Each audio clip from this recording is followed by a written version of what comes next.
ಡಿ.ಕೆ. ಶಿವಕುಮಾರ್ ಅವರ ದೆಹಲಿ ಭೇಟಿ ಬಗ್ಗೆ ಹಲವು ಚರ್ಚೆ ನಡೀತಾ ಇದೆ. ಕೆ.ಜೆ. ಜಾರ್ಜ್ ಅವರಿಗೆ ಒನ್ ಟು ಒನ್ ಮಾತನಾಡಲಿಕ್ಕೆ ಅವಕಾಶ ಕೊಡ್ತಾರೆ, ಪಕ್ಷದ ಅಧ್ಯಕ್ಷರಾಗಿ ರಾಹುಲ್ ಅವ್ರ ಜೊತೆ ಒನ್ ಟು ಒನ್ ಚರ್ಚೆ ಮಾಡಲಿಲ್ಲ, ಈ ತರ ಚರ್ಚೆಗಳೆಲ್ಲ ನಡೀತಾ ಇದೆ. ಅಲ್ಲ, ಕರೆಕ್ಟು. ಚರ್ಚೆಗಳಾಗಲಿ, ತೊಂದರೆ ಇಲ್ಲ. ಜಾರ್ಜ್ ಅವರು ಅತ್ಯಂತ ಹಿರಿಯ ನಾಯಕರು, ಬಹಳ ಪ್ರಭಾವಶಾಲಿ ನಾಯಕರು. ಸೊ ಹಾಗಾಗಿ ಅವರಿಗೆ ಅವಕಾಶ ಸಿಕ್ಕಿದೆ. ಅವರು ಕೇರಳದ ಜವಾಬ್ದಾರಿಯನ್ನು ಹೊತ್ತಿದ್ದಾರೆ. ಸೊ ಅವರು ಒನ್ ಟು ಒನ್ ಮಾತಾಡಿದ್ದಾರೆ.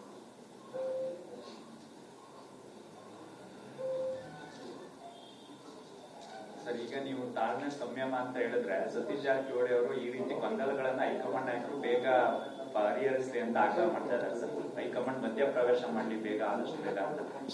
ಅವರು ಹಿರಿಯರಿದ್ದಾರೆ, ಅವರಿಗೆ ಸಾಕಷ್ಟು ವಿಚಾರಗಳು ಗೊತ್ತಿದೆ. ಸೊ ಹಾಗಾಗಿ ಅದ್ರ ಬಗ್ಗೆ ನಾನು ಮಾತನಾಡ್ಲಿಕ್ಕೆ ಹೋಗೋದಿಲ್ಲ.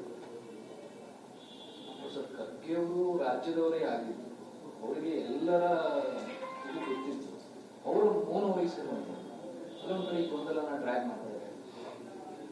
ನೀವು ಅದನ್ನ AICC ಅಧ್ಯಕ್ಷರು ನಿಮಗೂ ಬಹಳ ಹತ್ರ ಇದ್ದಾರೆ, ಇಲ್ಲೇ ಹತ್ರದಲ್ಲಿದ್ದಾರೆ, ಅವ್ರನ್ನೇ ಕೇಳಿದ್ರೆ ಬಹಳ ಒಳ್ಳೇದು. ಅವ್ರು ನಮ್ಗೆ ಬಾಯ್ ಬಿಡಲ್ಲ, ನಿಮ್ಗೆ ಬಿಡ್ತಾರ? ಸರಿನಪ್ಪ, ಅವರು ನಮ್ಗೆ ಬಾಯ್ ಬಿಡಲ್ಲ, ನಿಮ್ಗೆ ಬಾಯ್ ಬಿಡ್ತಾರ? ಅದು ನಮ್ಮ ಅವರ ಮಾತುಕತೆ.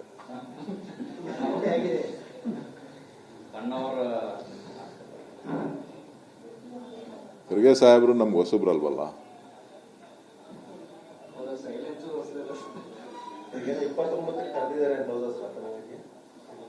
ಅಧಿವೇಶನ ಇದೆ, 29ಕ್ಕೆ ಅಧಿವೇಶನ ಇದೆ, 29ಕ್ಕೆ ಅಧಿವೇಶನ ಇದೆ, 31ರವರೆಗೂ ಅಧಿವೇಶನ ಇದೆ. ನನಗೆ ಗೊತ್ತಿಲ್ಲ.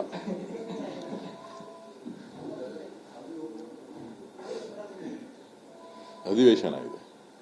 ಈಗ ಬಂದಿದ್ದ ಸುದ್ದಿ ಸರ್, 29ಕ್ಕೆ ಇಬ್ಬರನ್ನು ಫುಲ್ಲಾ ಕೊಟ್ಟಿದ್ದಾರೆ.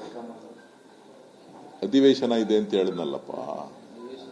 ಅದೆಲ್ಲ ಅಧಿವೇಶನ ಇಲ್ಲದೆ ಇದ್ದಂತ ಸಂದರ್ಭದಲ್ಲಿ ನಡೆದಂತ ಮಾತುಗಳು. ಅಧಿವೇಶನ ಇದೆ. ಅವತ್ತೇನೆ ಮನ್ರೇಗಾ ಬಗ್ಗೆ ಚರ್ಚೆಗೆ ಅವಕಾಶ ಕೊಟ್ಟಿದ್ದಾರೆ. ಲಾಸ್ಟ್ 3 ಡೇಸೋ 2 ಡೇಸೋ 3 ಡೇಸೋ ಕೊಟ್ಟಿದ್ದಾರೆ. ಗವರ್ನರ್ ಸ್ಪೀಚ್ಗೆ 4 ಡೇಸ್ ಏನೋ ಇಟ್ಟಿದ್ದಾರೆ.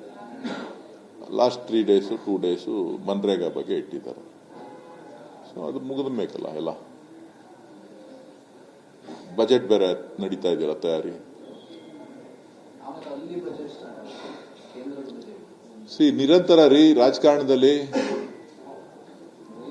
ನಿರಂತರ ರಾಜಕಾರಣಿಗಳಿಗೆ ನಿದ್ದೆ ಇಲ್ಲ, ಊಟ ಇಲ್ಲ, ನೆಮ್ಮದಿ ಇಲ್ಲ. ರಾಜಕಾರಣಿಗಳಿಗೆ ನಿದ್ರೆ ಇಲ್ಲ, ನೆಮ್ಮದಿ ಇಲ್ಲ, ಊಟ ಇಲ್ಲ. ಎಲ್ಲನೂ ಮಾಡೋರಿಗೆ ಎಲ್ಲನೂ ಸಿಗುತ್ತೆ.